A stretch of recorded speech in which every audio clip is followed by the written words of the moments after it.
Hello, everyone. Welcome to Talking Logistics, where we have conversations with thought leaders and newsmakers in the supply chain logistics industry.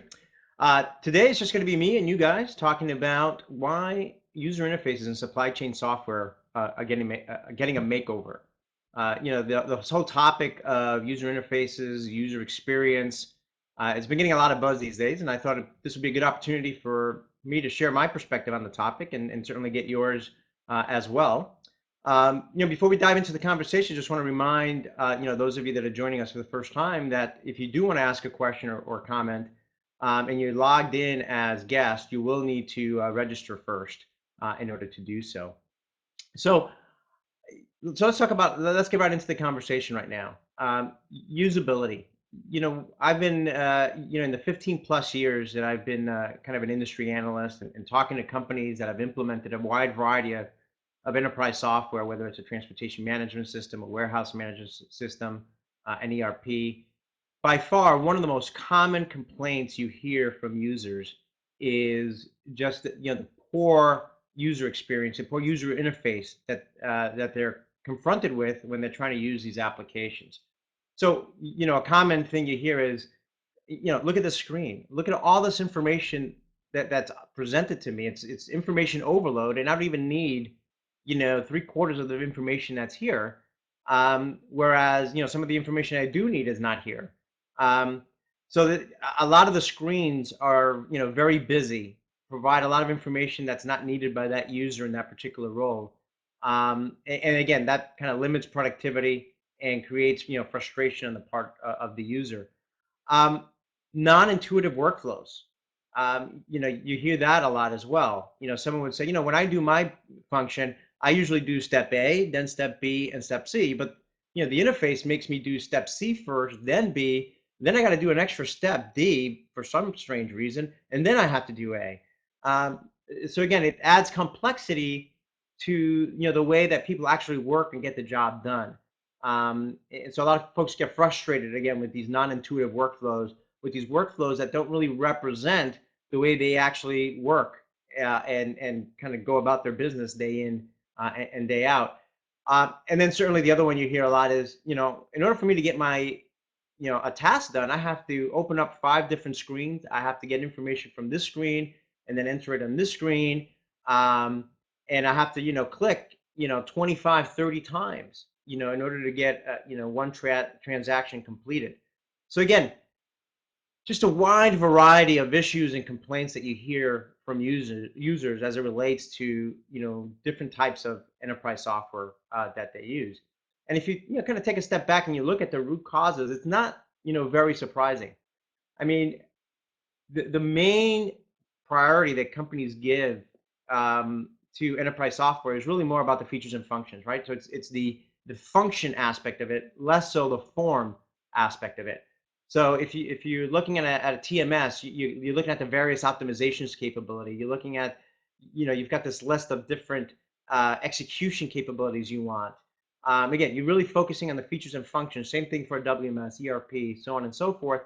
And kind of the usability, the user interface, that's kind of takes second nature, right? There might be some nice to have, some applications might look sexier than others, but really where the heart of the decision has historically been made has been on the features and functions. Can it do what we need the application to do to get our job done?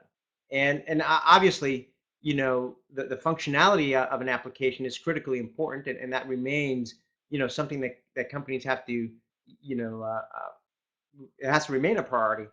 Um, but obviously, usability is something that has been shortchanged historically, and if you look at just the impact that that has in terms of users actually then using the application, because they're getting frustrated, it obviously has a negative impact.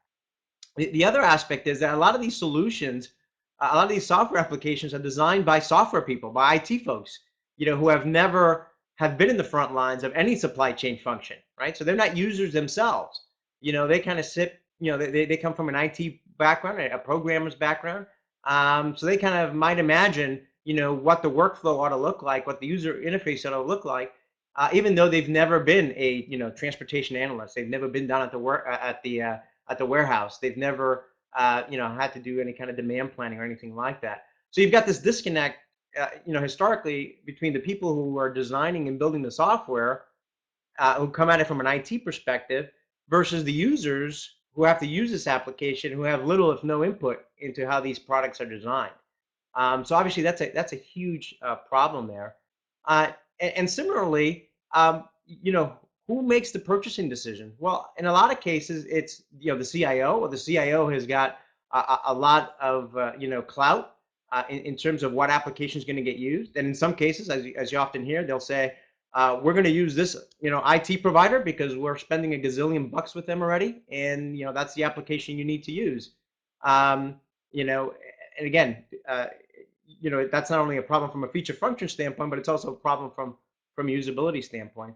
And even in cases where ideally you have obviously someone from the supply chain function being part of the decision making team, um, they're also kind of high level folks that aren't in the front lines day in and day out. They're not at the front lines of the warehouse or in the transportation function. So they're not using the application the same way that lower level associates would be using it. And it's those lower level associates that again ought to have the biggest voice when it comes to usability, in terms of the design of the product, and in terms of evaluating how this solution is going to be actually used on a day-to-day basis. So again, those are all key issues that are kind of part and contributing to the usability issue here.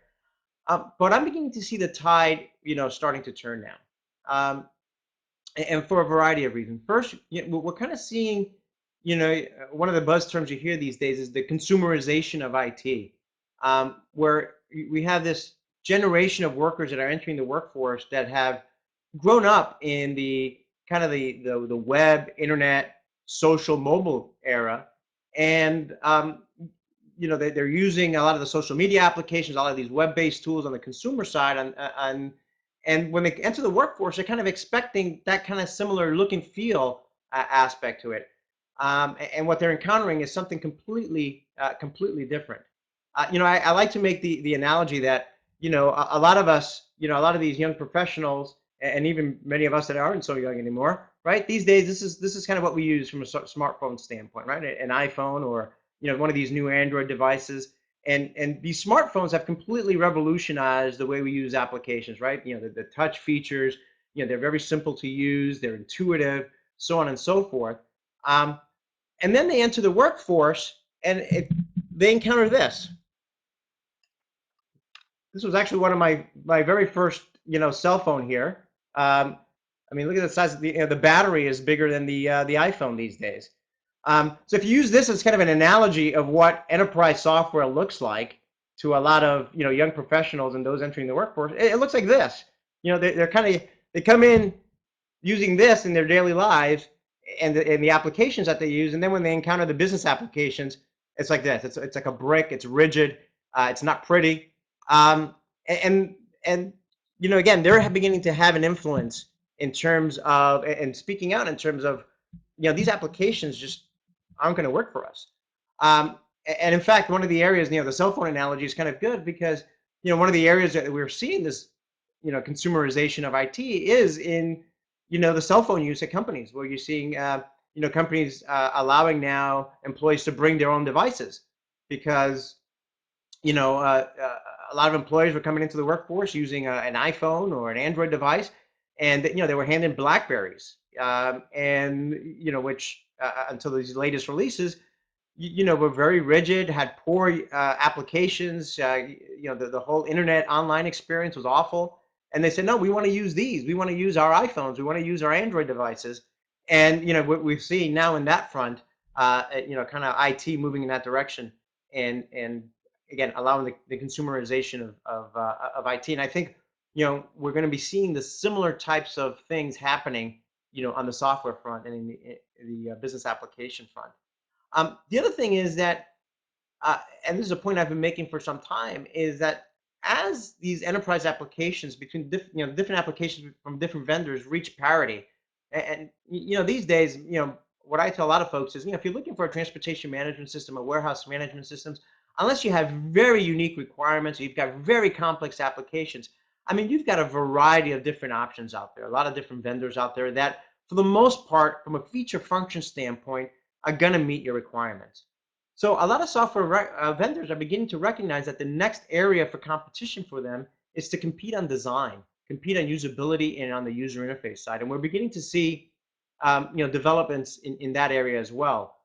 Certainly last year, Infor, for example, with Infor 10, has generated a lot of buzz in terms of what they're doing with their user interface and incorporating more social media-like capabilities within their enterprise platform. And they've kind of come out and said, we're trying to, do for enterprise software what, the Apple and the iPhone have done for, smartphone apps and consumer oriented apps. Um, just last week, I was briefed by the folks at CH Robinson about their new Navis Fear application, and one of the big focus areas for them was usability and enhancing the user interface. What they heard from their customers was, gosh, from a feature function standpoint, this is all functionally rich. It probably has more features and capabilities that we even need. But from a usability standpoint, that there was more to be desired. And they heard a lot of the feedback that they got was a lot of the points that I made earlier. And so really where CH Robinson focused, a lot of its enhancements was in the usability side, incorporating, again, making it easier, more intuitive for users to use the application based on their roles, based on their specific needs. And then just for another example, if you look at Microsoft and their acquisition of Yammer last year, one of the reasons I believe that they made that acquisition is if you look at Microsoft SharePoint, which has been around for a long time, and in some ways has some of the similar capabilities as Yammer, but Yammer which was kind of billed itself as kind of the Facebook for business. I mean, just the user interface was just much more elegant, more intuitive than SharePoint was. So, in my opinion, part of the reason they made that acquisition was rather than try to reinvent the wheel and try to make SharePoint into something that it was, or try to make that it wasn't, and try to make it more look like Yammer. Why don't you just buy something that was already there? So again, I think we're going to, we're going to start seeing, software vendors again recognizing that they need to start competing on design as well as, features and functions. And we're already seeing evidence of that, taking place. The other important thing to remember or to recognize is that the business case is there. Um, if you look at from a training standpoint, if you improve the user interface and the user experience, you're going to be able to train your employees much faster on these applications and make them, much productive much more quickly. So, if it takes currently, 5, 6, 7 days to train someone on a current application, if you can bring that training down to 2 days or maybe even a day, that's a huge savings in, again, getting employees onboarded and productive, and a huge savings in training costs. I mean, it's been well documented that you can hand an iPad to a 5-year-old and you don't even have to train them, right? Within literally minutes, they're up and running applications. You can hand a tablet to a 70-year-old, and same thing. It's just when you design applications with a very intuitive, friendly user interface, the training required is minimal, and in some cases even non-existent. So again, from a training standpoint, there's a strong business case there. From an improved productivity standpoint, another important factor there. I mentioned before today, in some cases, users have to open 5 different windows and click, 20, 30 times to get something done. If a user can get what they need to get done via a single screen within 2 clicks, again, they can get more done per hour, and you can get more accomplished with fewer people and within a faster time frame. So again, strong business case there as well. And then finally, enhanced business intelligence. And, a lot of buzz these days around business intelligence, and the reality is that a lot of systems aren't capturing information. A lot of the information that's being captured is incomplete or not fully accurate because guess what? If an application is difficult to use, people are not going to use it. So sometimes, the protocol or what an employee is asked to do is, enter this information into the system. But in a lot of cases, if that's going to entail, 20 minutes of a worker's time and having to go through 20 of different, 20 of different screens and clicking, they're not going to do it. They'll just go to the path of least resistance and develop their own workarounds, or just pick up the phone call and just call someone, or send an email, or do anything other than, they'll just completely resist having to use the system because it's just going to be too complicated, too cumbersome, and just not something they want to deal with. Whereas if you make the system user friendly, very easy to interact with, you're going to get more users to use it. The information that's going to be, you're going to get more, capture more information that's going to be more complete and more accurate. And again, that's going to enhance and complement the business intelligence and analytics that you're going to be able to do, because as a result. So again, a lot of different aspects, and potential benefits from improving the usability of these applications. So when I think ahead, at a high level, what are user interfaces evolving, in the enterprise space, in the supply chain software space? Where are they evolving to? What are some of the high level attributes? Number one is that the user interfaces are only going to provide the information that that specific user needs, right? So you're going to eliminate all this information overload, all this extraneous info that they don't need for their particular, function, for their role, for what they need to, to get their job done. So you're only going to present the user, based on their role, with information that they need to get the job done. So that's number one. Kind of sounds simple, sounds common sense, but like I mentioned before, historically, a lot of user interfaces, that wasn't the case. There was a lot of noise and information overload on there. Secondly, if I think about what a user interface is going to look like, I see it broken down to three components. The first one is business intelligence and analytics. Again, I think this is going to be, that's part of the buzz, part of the the trend that we're seeing around BI and analytics, is to have one component of the user interface presenting data, information to users that they need to get their job done, that day. And ideally, that information is going to be presented in a way that's intuitive, that's clear, perhaps more visually driven versus text or tabular driven. Um, and again, being able to then drill down relatively easy from that screen into the data and information that they need. So BI analytics being one component of the user interface. The other component being what I call communication and collaboration. The reality is that supply chain logistics processes are exception driven. I mean, things never occur to plan. And a lot of times you need to communicate with people. You need to communicate with your suppliers. You need to communicate with your customers, other colleagues, in terms of addressing particular issues that might come up, exceptions that might come up, so on and so forth. So the ability, again, from that single user interface to communicate and collaborate with both internal colleagues as well as external partners is going to be important. And doing that, not only via initiating an email, for example, via the user interface, but perhaps a voice over IP call, a video chat, being able to send instant messaging, a voice over IP, a lot of different communication and collaboration tools, again, built into an interface through that, common UI.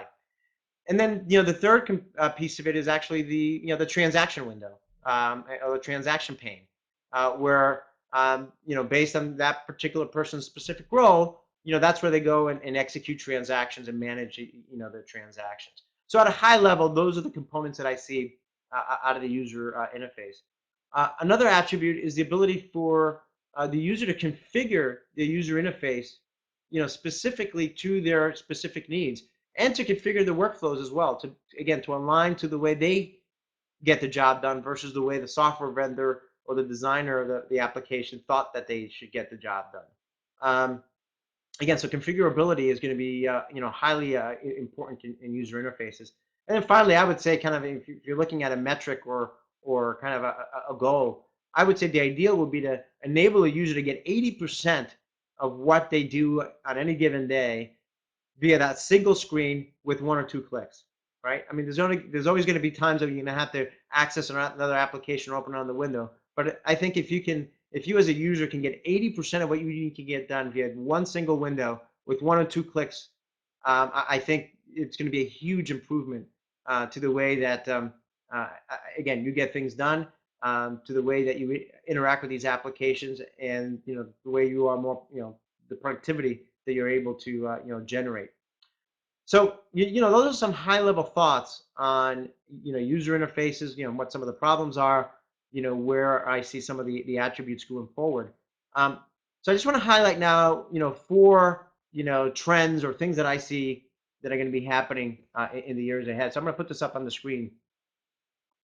The first one is that we're going to start seeing supply chain enterprise applications designed primarily for mobile formats, um, primarily for tablets, but with smartphones also in mind. If you look at today's enterprise software application, the vast majority of them were designed for desktop use. And over the past few years, vendors have created mobile versions or mobile user interfaces for the applications, but they only have a fraction of the capabilities. They might be, a little bit clunky, mainly because, again, these applications were not designed from the get-go to be used in a mobile format. I think moving forward, what we're going to see is as software developers, they're really going to start with the tablet and smartphones in mind and develop it for that technology platform, and versus the and optimize it for those formats versus the desktop. Just last week we saw data coming out from IDC and others, kind of showing kind of the continued decline of PC sales, um, and a lot of those sales are really being cannibalized by tablets and smartphones, because I mean those are the preferred computing platforms that users are using today. All you have to do is if you travel for business and walk down the aisle of an airplane, uh, more and more people are using tablets and laptops these days, and at conferences, same thing. Again, so I think what we're going to start seeing is, rather than mobile being kind of an afterthought or being something that you do after the fact, mobile is really going to be the platform that software vendors are going to design for. Moving forward with tablets, perhaps being the primary computing platform in mind. Again, when you design, when you think, when you set that constraint, or when you set that criteria for designers, they're going to by default design the application differently than, again, today's applications, which were designed more from a desktop or laptop perspective. So that's number one. Second aspect is that we're going to see, social networking capabilities will become a more important component of the user interfaces. Like I mentioned before, communication collaboration is kind of a key criteria of what supply chain professionals have to do every day. They have to interact with, colleagues and others outside the company, to get the job done. And so if you look at kind of what you already do via Facebook or LinkedIn, having the ability via an enterprise user interface to connect with your business contacts, with your business colleagues, with your key contacts at your suppliers, your customers, your carriers, your 3PLs, and your colleagues in other functional groups, and then being able to initiate communication with them via that platform. Again, being able to instant message one of these contacts, being able to initiate a voice over IP call or a video chat with them. Again, we're going to see more and more of that built into the user interface. And rather than having to go and access your email account, or having to open Skype or other applications, all those things are going to be accessible via the common user interface. In fact, one of the case studies around social media that I enjoyed reading last year, and I wrote about on the blog, was GE with GE Collaborate. And one of my key takeaways there that GE is doing with their social media application, GE Collab, is that that's part of what they're doing, is they're combining their kind of social media capabilities, and they're actually interfacing all their email and other communication and collaboration tools as part of that. So employees don't even have to go and access Outlook or access Gmail. All of that is accessible via this common UI. So again, one of the other things that's going to be important from a UI is the ability to integrate and draw in information and functionality from other applications and bring them forward into this user interface. But again, social media, the ability again communicate and collaborate and bringing to the enterprise user experience what we experience, and things like Facebook and LinkedIn today, I think is something that we're going to see more and more of moving forward. The next trend that I see is the increased use of maps and location information. So again, I already mentioned, business intelligence and analytics. Those are one of the key trends and buzz terms in supply chain logistics these days. And what maps does in location information, it kind of brings the what I call the where dimension to BI. And from being more what maps provide is kind of a more intuitive way to look at data, look at information, and then being able to mash up supply chain data with other types of data from a geographic standpoint has some huge possibilities. So, for example, if you map, sales of a particular product with, by neighborhood, and you bring in, let's say, property values, median age, and income levels. You kind of map it across locations of where your competitors are, so on and so forth. You could just gain from kind of just looking at location-based information.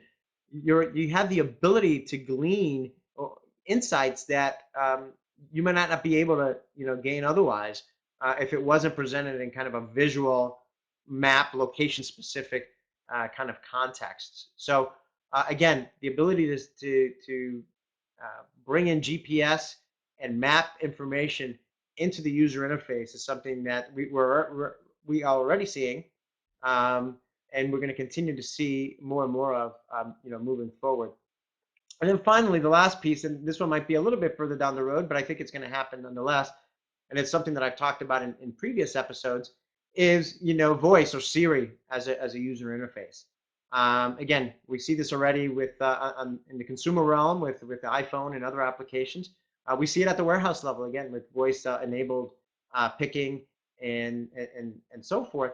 I think it's just a question of time before you know rather than using a mouse, rather than even using a touch interface, where users are going to be able to speak to the application and say, show me all the stores where we currently have low inventory of product XYZ.